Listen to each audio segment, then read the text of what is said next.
আপনার সন্তানকে অতিরিক্ত বকাঝকা না করে বুদ্ধি খাটিয়ে এই ৩টি উপায়ে শিক্ষা দিন। আমরা অনেক সময় দেখি অভিভাবকরা একটু রাগ করলেই সন্তানের উপর চেঁচিয়ে ওঠেন, বকাঝকা করেন, কখনো মারধরও করেন। কিন্তু আপনি কি জানেন, বকাঝকা যতটা না শিক্ষা দেয় তার চেয়ে বেশি শিক্ষা দেয় ভয়, অপমান আর দূরত্ব। আপনার সন্তান আপনাকে ভয় পেতে শুরু করবে, কিন্তু আপনার কথা সত্যিকার অর্থে মেনে চলবে না। কারণ ভয় কখনোই স্থিতিশীলকে দিতে পারে না।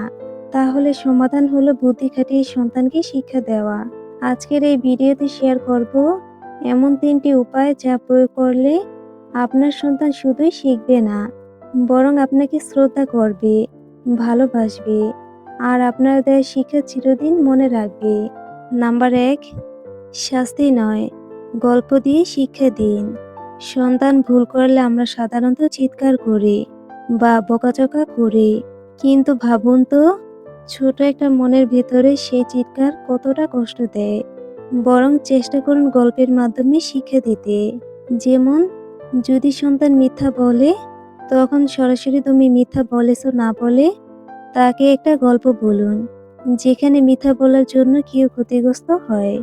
নাম্বার 2, প্রশ্ন করে উত্তর বের করান।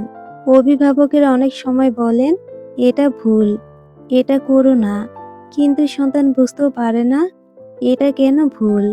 এখানেই বুদ্ধির ব্যবহার। সরাসরি উত্তর না দিয়ে সন্তানের কাছে প্রশ্ন করুন, তুমি কি মনে করো, যদি এমন করো তাহলে কি হতে পারে? এইভাবে সে নিজেই উত্তর ভাববে। আর যেটা নিজের মাথা থেকে বের হয় সেটাই সবচেয়ে গভীরভাবে শেখা হয়। এভাবে সন্তান যুক্তি দিয়ে চিন্তা করতে শেখে। নাম্বার ৩, ভালো কাজ করলে প্রশংসা করুন। শুধু ভুল করলে চিৎকার করা নয়, ভালো কাজগুলোকে লক্ষ্য করুন। যেমন, সন্তান যদি ছোট ভাই বোনকে সাহায্য করে, বন্ধুকে কিছু দিয়ে খুশি করে, তাহলে সঙ্গে সঙ্গে প্রশংসা করুন। একটা প্রশংসা সন্তানের মনকে আলোকিত করে। সে ভাবে আমি ভালো কাজ করলে মা বাবা খুশি হন, আর এই খুশি পাওয়ার ইচ্ছাতেই সে বারবার ভালো কাজ করবে।